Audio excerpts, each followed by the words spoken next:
Good day, everyone, and welcome to the March 4th meeting of the Citizen Oversight Board. We have a fairly brief agenda today as we do not have any special guests, although we may have some community members in attendance wanting to speak. I got a heads up on that earlier, but it doesn't look like anyone's on yet. So we'll start with some board business. I'll give a quick update on where we are with hiring the monitor. And then we will have a quick discussion on the annual report and our progress against that deliverable, and a quick discussion of our quarterly public forum. Okay, so with that, let's start with some board business. If folks had a chance to review the meeting minutes from our previous meeting, and if there are no changes, can I have a motion to approve? So moved. Second. Great. All in favor? Aye. Aye. Any opposed? Okay, motion passes. So transitioning to a quick overview of where we are with hiring the next independent monitor for the city. So if you missed the news, the Citizen Oversight Board voted unanimously to continue the search for the next monitor. Though we had great candidates with a lot to offer, we did not have the consensus that we were hoping for in order to move forward with that hire or selection of one of those candidates. Greg has graciously offered to continue to stay endlessly in the role of the independent monitor, interim independent monitor, until the search is concluded. So thank you, Greg, for your willingness to support the city in that and the board. We really appreciate you holding that role. It's obviously very important and you're doing a great job in keeping everything running in the office. So thank you for your continued support of that. So activities that need to take place, and we will shortly be updating our website with a revised timeline. The board is going to select a new recruiting firm. So there is some work that we need to do to engage recruiting firms, get proposals, select a firm, do contracting. So just kind of some basic administrivia there. I expect that that will take somewhere between 8 to 10 weeks. So that brings us to May, at which time I think we can move quickly, as we did with the first round. Once we had our posting, it was late November to mid-February for us to get through all of the process. The board will also be convening a new selection committee, and I'm beginning conversations with previous members of our previous selection committee on their interest in participating in a new selection committee. So more to come on that. For those who are not remembering the ordinance that passed, changes passed as part of 2G in the fall, we are going to be moving to a 7-member selection committee with a couple of additional members to the previous version of that committee, including a justice-involved individual, and my mind just went blank on the other individual that will be added. So exciting stuff there, some groundwork to be laid. Additionally, the COB is going to be convening a casual and regular meeting of our community coalition partners and co-hosts from this past go-around. That meeting will serve two purposes. One, to maintain community engagement throughout this process and get community feedback earlier in the process as to community expectations and desires of this next monitor. And then additionally, keep our coalition together that we have formed as part of this for ongoing communications and updates to particularly interested organizations. Any organizations are welcome to be a part of that. That meeting is hosted, I think, 12:30 to 1 on Tuesdays, and our first one is starting the 22nd of March. So excited about that. We think that can make an interesting mark on this continued search process. So excited about that. Let's see. I'm told, on another note, I'm told that 3 additional nominees have been submitted to City Council to as proposals to fill Katina's seat. And I understand that we can anticipate an appointment happening by the end of the month. So great news for Katina there, who was hoping to roll off ages ago. Turns out everything is long in the tooth these days.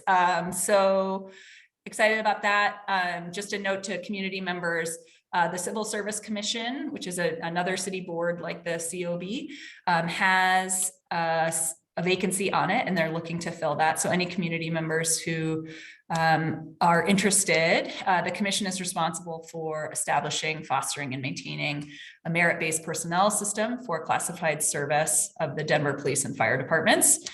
They also examine, screen, and certify applicants for positions and promotional appointments for those departments. They also are responsible for hearing disciplinary appeals. So if the work that the COB is interesting to you, the commission serves in a related capacity. So that's exciting opportunity. Next, NACOL has announced, which is the National Association for Public Safety Oversight, has announced its 2022 conference, which is September 11th through 15th in Fort Worth, Texas. So any board members who weren't able to go this past year but are interested in going this year, please let Daniel and myself know. I think I'll be going this year, and I'm excited about that based on the learnings of our previous board members attending that. Karen, did you have something you wanted to say about civil service? I did. I wanted to ask if that was a paid position or appointment or whatever. I think it receives a stipend. Is that right, Daniel? Yes, they meet twice a month on Tuesday so I think it's either the first and third Tuesday or the second and fourth Tuesday, and they receive $100 per meeting. Okay. As a stipend or payment or whatever the technical word is. Okay, thank you. Hey, Daniel, I think a community member has joined with Al's link, and I think that member will be speaking later, but if we can shift from one role to another, that would be good for now.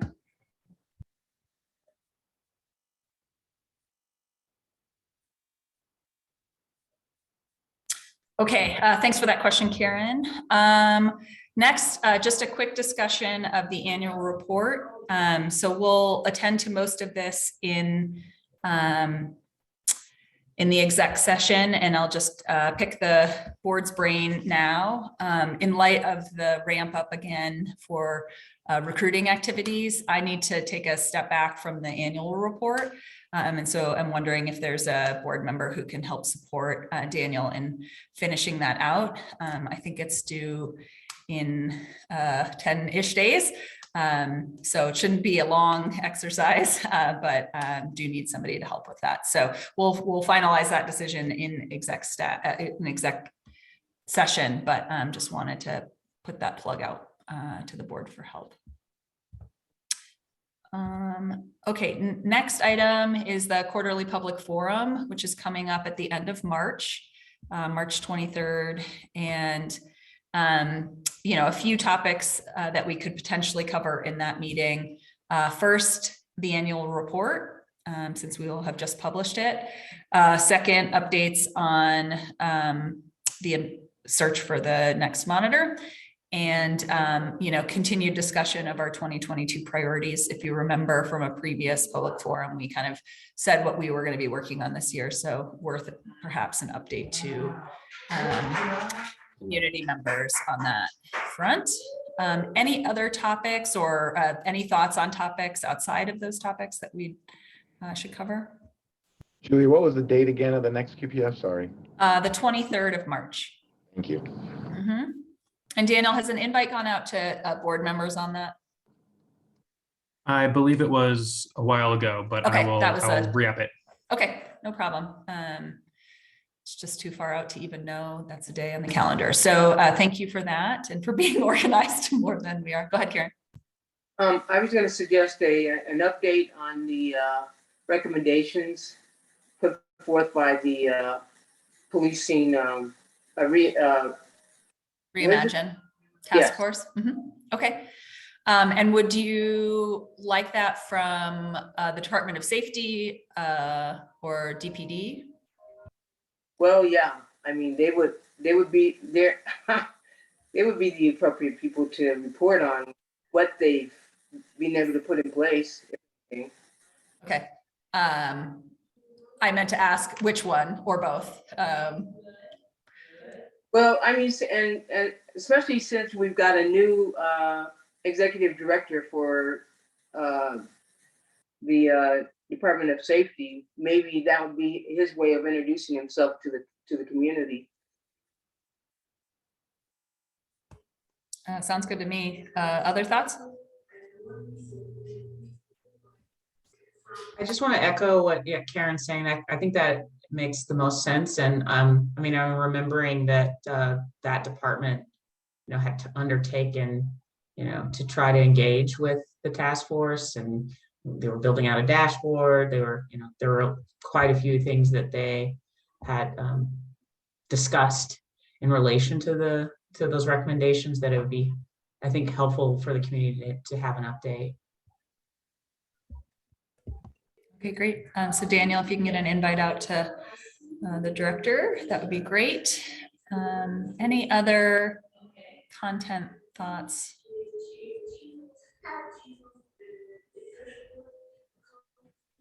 Okay. Sounds like a good meeting. We've got some time in between now and then if folks have additional ideas. So put that in the front of your brain for some thinking, and community members who may be attending today, just know that that's on the radar. Okay, going back to my agenda. Daniel, is there anything else you wanted to cover in the public meeting about the annual report or any other board administration? No, I think that you covered the annual report pretty well. There's a couple of things, several things that we need to discuss in executive session. Hopefully by the end of today's executive session, we should have be in a very good place, and just getting that last mile, not last mile, that last stretch across the finish line. And also there's the possibility, we need to discuss the possibility of whether or not we want to send near final drafts to the OIM or the Department of Safety for their input. I always like, sorry about the dog. I always like a courtesy draft myself, but I think it might depend on how ready we are with the report.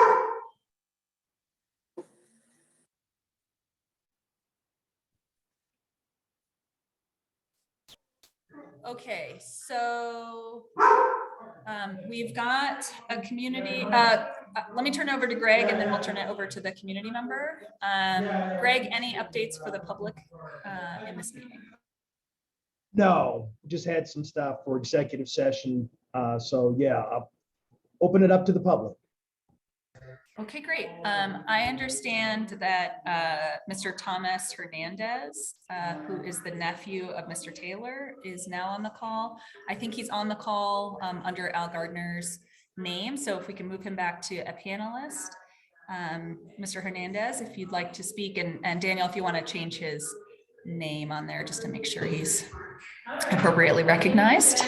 That would be great. And Mr. Hernandez, the floor is yours. Thank you. Hello, everybody. My name is Thomas Hernandez. I'm a community member.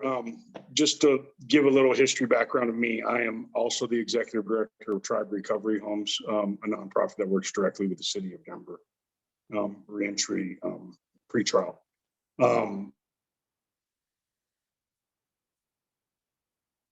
Personal level. Leroy Henry Taylor passed away 3 weeks ago in the Denver City Jail. We first got the news from his Sally's mother that called us the same night as we got to the city jail. The timeline to even tell our family that our family member had passed away was all wrong. To the point where the captain came down and was put in the situation to make himself say untruths of what happened to our family member when we already knew. And there's a lot of details and different things to that situation. Basically, where my family is concerned and very upset about is the timeline on death, the actual medical attention to Leroy. He was not watched properly. There needs to be a policy change here on how people are being received in the jail as far as COVID protocol. The COVID pod is way too far from the infirmary. Guards should not be doing just checks and making sure these people basically to come to light, because this is the third person in the last year has died in that jail. Yeah, people got to be accountable for that. It's just not something that's like, it's another broken egg inside the jail. It's been traditional in the United States of America. Leroy does have a family. He was in for a petty crime. He's asked for medical attention numerous times. He didn't get the medical attention. He got ice chips. He was complaining about breathing. And to the point that our family is so big, the officer that worked on him had no idea that he was working on his cousin because he was through marriage. Officer West, or Deputy West, was giving him resuscitation to the point to where the captain had no idea that we already knew our family member tried to revive our own family member inside the jail and died inside the jail and said he died in Denver Health. So both of them are passing the buck back and forth, and it's just, it's become a mess. Now there's attorneys involved, and this all could be remedied if we would just sit down and figure out the policy and make a humane policy inside the city so people that are sick are getting the proper attention that's needed. Yeah, and the family members, like I said, the family members are notified when it happens, not wait until the next day and try to figure things out. That's basically what I got, and I wanted to say today. I'm not a proponent that I'm going to be damn the man and defund, and I'm not there. Basically, my concern is policy and humanity and treating people with respect, and that clearly didn't happen in this case. Thank you for sharing that, and truly sorry for your loss. Do board members have questions for Mr. Hernandez? Just again, echoing, sorry for your loss, and just thank you for so much you're already doing for our community and for our people. I heard you say, because I want to make sure we're going back with clear questions and clear possible recommendations. So I know I first heard, infirmary is too far away from any sort of monitoring. So I think that's one I heard. I think I'm also hearing looking into if there's a policy for continued monitoring for people who have medical complaints. I've worked in jails all over, and so does it need to be 15-minute checks, 30-minute checks? I don't know, but I would like clarity on that policy. Is there anything else that you are thinking that we can support you on, or at least ask questions about so we can clarify this? Yeah, basically, if you're going to call something a COVID pod and put a medical terminology on it, it has to have a triage. I've been talking for a few days now with Mr. Al Gardner that invited me to this here, and he's got me pretty much in a very clear and realistic view of how Denver is set up for certain services, and it's just all wrong. You have to go through a million hallways and elevators to get to somebody that might have medical needs. Leroy speaks to it. He was dead he was dead before he could be worked on. And I think that pod, like I said, needs a triage. It needs something, if it's going to be that far away, it needs a nurse on staff that's going around and talking to these people and taking vitals. It doesn't matter about the level of, we can't gauge COVID. We all know that. We can't beat COVID. COVID just is, you know what I mean? So you can't really put a level of need and risk on that type of situation with that sickness. You got to treat it extreme across the board, and it needs to have attention. People need to be looked at just like a hospital. You know what I mean? You're going to call it a COVID pod. It needs to be treated just like a hospital. Thank you. Stefan? Oh, go ahead. Thank you. And one more thing. Sorry, Stefan. I'm also hearing from you that there were multiple contacts with medical. Is that accurate? Yeah, you know, it was a very strange situation. He was up, just to break it down quickly, Leroy was out on a furlough for his sister that passed away. He came back in, he went to the hospital once, and they wanted to check him for COVID. He went back to the infirmary. He was still complaining. The infirmary told him to go back to his pod. His sister, Sandy, my Aunt Sandy, was calling every day to the infirmary to get him help. Nobody was hearing him. They decided to give him ice chips and lay him in the bed. And when Deputy West went to check on him, he just couldn't bring him back. He was gone. Okay. Thank you for that.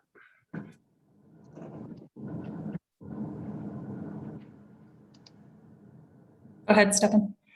Thanks, Julia. Mr. Hernandez, I also echo condolences for your loss.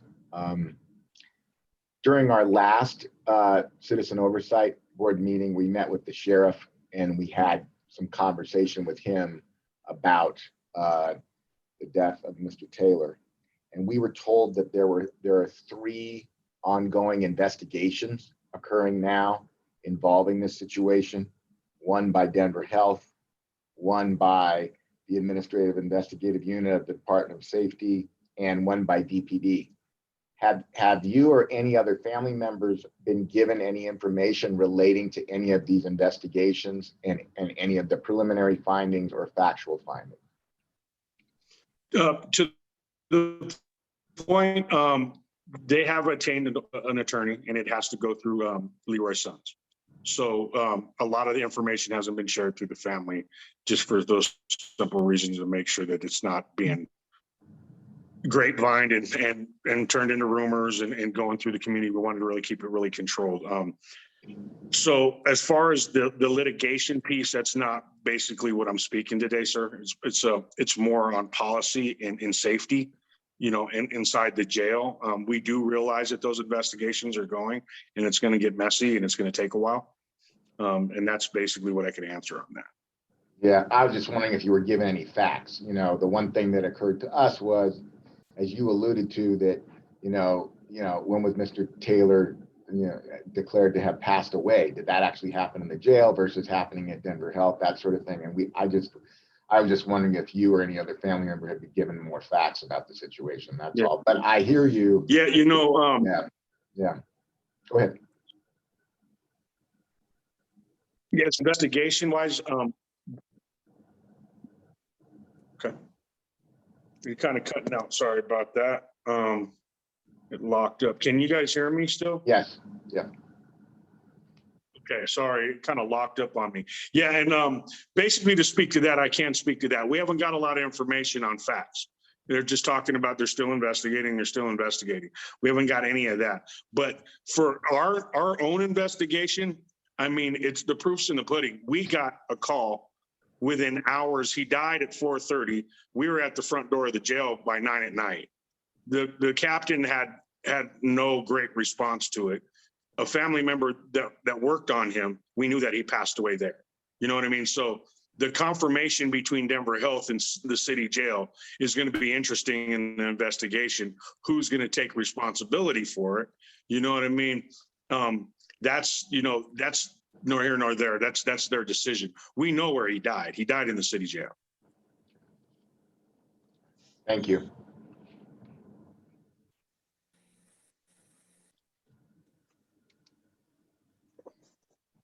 Other questions? Good morning, Tomas. Good to see you, and thanks for all the work you do in the community. Sorry for your loss. Just a question in regards to the COVID pod, Tomas. Do you know how long Leroy had been assigned to the COVID pod, and had he been in there prior to the leave for the funeral? He wasn't in there prior. He was in for he had, I think, 10 days. Now, don't quote me on numbers. He had about 10 days on the rest of his sentence. So through there, he was back and forth from that pod to the infirmary, to the hospital, back to the pod to where he passed away. And that's the information that I have. Thanks, Tomas.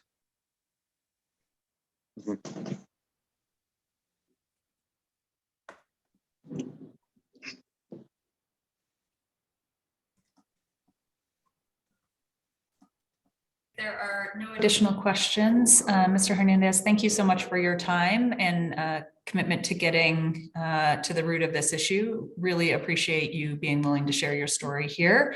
And you are welcome back anytime to engage with the board on ideas or facts of what you're hearing.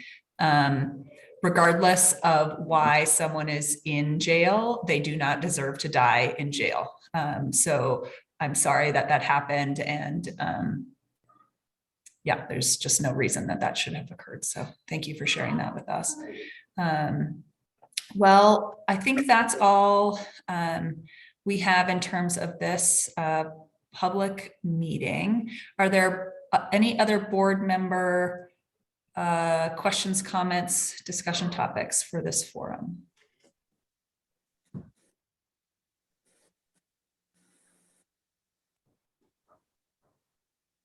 Okay. I suggest that we adjourn into executive session and would request a board member to make a motion to that case. Thank you. Second? Okay. Great. All in favor? Aye. Aye. Any opposed? All right, so moved. The board will be reconvening in executive session. Thank you so much. Julia, do you want to see say the purpose? Maybe. Oh, the purpose of the executive session Yeah. is to cover, thank you so much, to cover some additional matters related to the hiring of the independent monitor and some additional interim investigation information from the interim monitor that cannot yet be discussed in the public forum. So thank you for that. And we'll move into that agenda.